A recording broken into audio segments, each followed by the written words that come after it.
नमस्कार। आज की क्लास कुछ खास है। ये सिविल सर्विसेज में सामान्य अध्ययन तृतीय का विषय है। जो युवा तैयारी में जुटे हैं उनके लिए अगले 3-4 मिनट महत्वपूर्ण हो सकते हैं। आप पूरा देखेंगे सुनेंगे तो तय है कि फायदा होने वाला है। टॉपिक है आर्टेमिस समझौता। भारत ने आर्टेमिस समझौते में शामिल होने की घोषणा की है। इसके बाद national aeronautics and space administration यानी नासा और भारतीय अंतरिक्ष अनुसंधान संगठन यानी इसरो जॉनसन स्पेस सेंटर से भारतीय अंतरिक्ष यात्रियों को अगले वर्ष अंतर्राष्ट्रीय अंतरिक्ष स्टेशन भेजने पर एक साथ काम करेंगे। इस एपिसोड में हम जानेंगे कि आखिर क्या है यह समझौता, कब और कहां हुआ यह समझौता, भारत के लिए क्यों और कितना महत्वपूर्ण साबित होने वाला है, इसके फायदे, नुकसान और चुनौतियां क्या हैं। अब क्या है आर्टेमिस समझौता, पहले इसको समझते हैं। आर्टेमिस समझौता अमेरिका के विदेश विभाग नासा की ओर से 7 अन्य संस्थापक सदस्य देशों Australia, Canada, Italy, Japan, Luxembourg, संयुक्त अरब अमीरात और यूनाइटेड किंगडम के साथ साल 2020 में अंतरिक्ष में शोध एवं शांतिपूर्ण उद्देश्यों के लिए चंद्रमा, मंगल, धूमकेतु तथा बाहरी अंतरिक्ष के उपयोग के लिए सिद्धांत के इरादे से स्थापित किए गए थे। समझौते का आधार साल 1967 की वाह्य अंतरिक्ष संधि है, जो उसकी नींव है। वाह्य अंतरिक्ष संधि अंतर्राष्ट्रीय अंतरिक्ष कानून की नींव के रूप में कार्य करती है, जो यूनाइटेड नेशन के तहत एक मल्टी डायमेंशनल एग्रीमेंट है। संधि साझा संसाधन इस्तेमाल को महत्व देती है। संधि अंतरिक्ष के लिए शांतिपूर्ण उपयोग को भी प्रोत्साहित करती है। भारत आर्टेमिस समझौते पर हस्ताक्षर करने वाला 27वां देश है। ये समझौता हाल ही में पीएम नरेंद्र मोदी के अमेरिका यात्रा के दौरान हुआ था।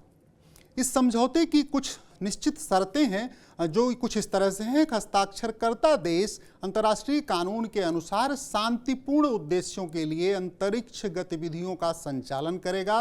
सरकारों या एजेंसियों के बीच समझौते को लागू करेंगे। समझौते में शामिल देश वैज्ञानिक खोज और व्यावसायिक उपयोग को बढ़ावा देंगे, साझा शोध करेंगे, बुनियादी ढांचे के महत्व को स्वीकार करेंगे, प्रासंगिक और वैज्ञानिक डेटा को समय से एक दूसरे से साझा करेंगे, धरोहर का संरक्षण करेंगे। इसमें शामिल सभी देशों से ऐतिहासिक स्थलों, कलाकृतियों और खगोलीय पिंडों पर गतिविधि के साक्ष्य को संरक्षित करने की उम्मीद की जाती है।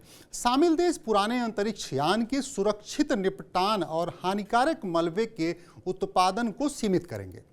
आर्टेमिस कार्यक्रम के अंतर्गत मुख्य मिशन ये रहे हैं अब तक। आर्टेमिस 1 चंद्रमा पर मानव रहित मिशन। यह कार्यक्रम 16 नवंबर 2022 को नासा के केनेडी स्पेस सेंटर से स्पेस लॉन्च सिस्टम पर ओरियन नामक अंतरिक्ष यान के प्रक्षेपण के साथ शुरू हुआ। SLS एक सुपर हैवी लिफ्ट लॉन्च वाहन है जो ओरियन को एक ही मिशन पर सीधे चंद्रमा पर ले गया। Artemis 2 crew lunar fly by mission वर्ष 2024 के लिए निर्धारित है। आर्टेमिस कार्यक्रम के अंतर्गत यह पहला मानव युक्त मिशन होगा। SLS में 4 अंतरिक्ष यात्री सवार होंगे। इस मिशन में चंद्र उड़ान तथा पृथ्वी पर वापसी भी शामिल है।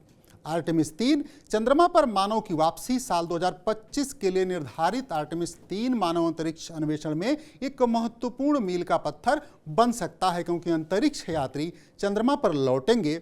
यह मिशन आर्टेमिस 2 के चंद्र फ्लाई बाई से आगे जाएगा, जिससे अंतरिक्ष यात्रियों को चंद्रमा की सतह पर उतरने के साथ चंद्रमा का अधिक व्यापक रूप से अध्ययन करने का मौका मिलेगा।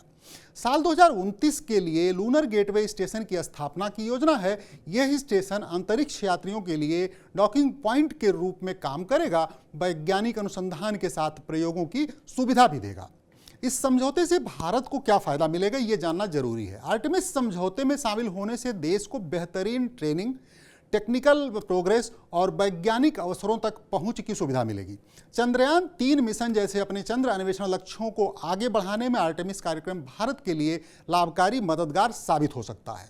नासा के साथ सहयोग से गगनयान, मानव मिशन और आगामी जितनी भी इम्पोर्टेंट अंतरिक्ष योजनाएं हैं उनमें भी सुधार होगा, उनकी क्षमता बढ़ेगी। खतरे और चुनौतियां भी कम नहीं हैं, इन्हें भी समझ जाने की जरूरत है, क्योंकि चीन और रूस जैसी जो बड़ी अंतरिक्ष शक्तियों के खिलाफ अमेरिका के साथ गठबंधन के रूप में देखा जा सकता है। आर्टेमिस समझौते की कानूनी स्थिति और अन्य मुद्दों को लेकर अनिश्चितता, खासकर उस प्रावधान के संबंध में जिससे चंद्रमा तथा अन्य खगोलीय पिंडों पर अनियमित अन्वेषण खोज की अनुमति है। किसी भी वर्तमान अथवा भविष्य के बहुपक्षीय अंतरिक्ष समझौते के तहत इसकी प्रतिबद्धताओं और आर्टेमिस समझौते के बीच संतुलन बनाए रखने की अनिवार्यता है। उम्मीद करता हूं ये एपिसोड आपके काम आएगा। नमस्कार।